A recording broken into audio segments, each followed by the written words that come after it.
दोस्तों, आज मैं आपके लिए इतिहास की कुछ महत्वपूर्ण प्रश्न लेकर आया हूँ जो बीते हुए काल में वंश के बारे में है।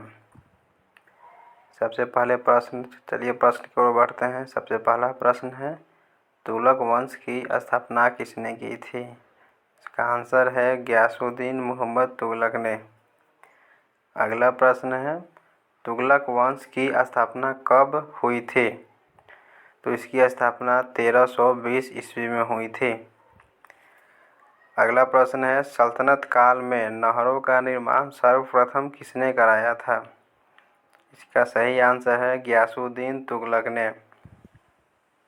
अगला प्रश्न है, सल्तनत काल में डाक व्यवस्था किसने आरंभ की थी? इसका सही आंसर है गियासुद्दीन तुगलक ने। अगला प्रश्न है, किस सूफी संत के साथ गियासुद्दीन तुगलक के संबंध अच्छे नहीं थे? निजामुद्दीन औलिया के साथ। अगला प्रश्न है, दिल्ली का सर्वाधिक विद्वान सुल्तान कौन था? मोहम्मद बिन तुगलक। अगला प्रश्न है, भारत में सर्वप्रथम सांकेतिक मुद्रा का प्रचलन किसके शासनकाल में चलाई गई? इसका सही आंसर है मोहम्मद बिन तुगलक। अगला प्रश्न है, रेहला नामक पुस्तक का रचनाकार कौन थे? इसका सही आंसर है इब्न बतूता। अगला प्रश्न है, होली के त्यौहार में सार्वजनिक उत्सव में भाग लेने वाला दिल्ली का प्रथम सुल्तान कौन था? इसका सही आंसर है मोहम्मद बिन तुगलक। अगला प्रश्न है, किस जैन संत के साथ मोहम्मद बिन तुगलक के संबंध अच्छे थे? इसका सही आंसर है जिन प्रभा सूरी, जिनके साथ मोहम्मद बिन तुगलक के संबंध बहुत अच्छे थे। अगला प्रश्न है, मोहम्मद बिन तुगलक की मृत्यु किस अभियान के दौरान हुई थी? तो सिंध अभियान के दौरान हुई थी। कब हुई थी? तो 1351 में। अगला प्रश्न है, सर्वप्रथम लोक निर्माण विभाग की स्थापना किस शासक ने की थी? तो इसका सही आंसर है फिरोज शाह तुगलक ने। अगला प्रश्न है, टोपरा तथा मेरठ से 2 अशोक स्तंभ लेख किस शासक द्वारा दिल्ली लाए गए थे? तो इसका सही आंसर है फिरोज शाह तुगलक। अगला प्रश्न है, सबसे अधिक गुलाम किस सुल्तान के दरबार में थे? इसका सही आंसर है फिरोज शाह तुगलक के दरबार में। अगला प्रश्न है, ब्राह्मणों पर जजिया कर लगाने वाला प्रथम मुस्लिम शासक कौन था? इसका सही आंसर है फिरोज शाह तुगलक। अगला प्रश्न है, हक ए सर्ब नामक सिंचाई कर लगाने वाला दिल्ली का प्रथम सुल्तान कौन था? इसका सही आंसर है फिरोज शाह तुगलक। अगला प्रश्न है, दिल्ली सल्तनत के तुगलक वंश का अंतिम शासक कौन था? इसका सही आंसर है नसरुद्दीन महमूद। अगला प्रश्न है, खिज्र खां ने दौलत खां को पराजित कर किस वंश की स्थापना की? इसका सही आंसर है सैयद वंश की। अगला प्रश्न है, सैयद वंश के किस शासक ने रैयत आला की उपाधि धारण की? इसका सही आंसर है खिज्र खां। अगला प्रश्न है, सल्तनत काल में शासन करने वाला एकमात्र शिया कौन था? इसका सही आंसर है सैयद वंश। अगला प्रश्न है, सैयद वंश का सबसे योग्य शासक कौन था? इसका सही आंसर है मुबारक शाह। अगला प्रश्न है, दिल्ली सल्तनत में प्रथम अफगान राज्यों के रूप में लोदी वंश की स्थापना किसके द्वारा की गई थी? तो इसका आंसर है बहलोल लोदी के द्वारा। अगला प्रश्न है, बहलोल लोदी के शासनकाल कब से कब तक चला?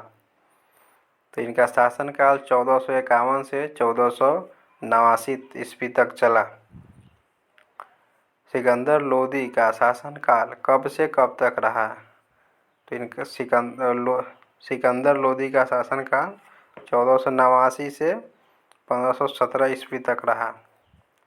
अगला है, प्रश्न, इब्राहिम लोदी का शासनकाल कब से कब तक रहा? तो इनका शासनकाल 1517 से 1526 ईस्वी तक रहा। अगला प्रश्न है, दिल्ली सल्तनत के सुल्तानों में से किसने सर्वाधिक समय तक शासन किया? तो सर्वाधिक समय तक बहलोल लोदी ने शासन किया, 38 वर्ष तक, 38 वर्ष। अगला प्रश्न है, किस सुल्तान ने आगरा नगर की स्थापना कर उसे अपनी राजधानी बनाया? सिकंदर लोदी ने। अगला प्रश्न है, सुल्तान की उपाधि धारण करने वाला लोदी वंश का प्रथम शासक कौन था? सिकंदर लोदी था। अगला प्रश्न है, सिकंदर लोदी ने भूमि की माप के लिए किस पैमाने का प्रयोग प्रारंभ किया? गजे सिकंदरी का। अगला प्रश्न है, लोदी वंश के शासक निम्नलिखित में हैं? इनके शासक हैं बहलोल लोदी, दूसरा सिकंदर लोदी, तीसरा इब्राहिम लोदी। ये तीनों लोदी वंश के शासक हैं। अगला प्रश्न है, सल्तनत कालीन वंश में कितने वंश हैं? तो इसके वंश निम्नलिखित हैं। पहला है मामलुक वंश, दूसरा है खिलजी वंश, तीसरा है तुगलक वंश, चौथा है सैयद वंश, पांचवा है लोदी वंश। कुल 5 वंश है सल्तनत कालीन वंश में। अगला प्रश्न है, सल्तनत कालीन वंश में सर्वाधिक शासनकाल किस वंश का था? तो तुगलक वंश का था। अगला प्रश्न है, सल्तनत कालीन वंश में सबसे कम शासनकाल किस वंश का था? तो खिलजी वंश का सबसे कम शासनकाल रहा।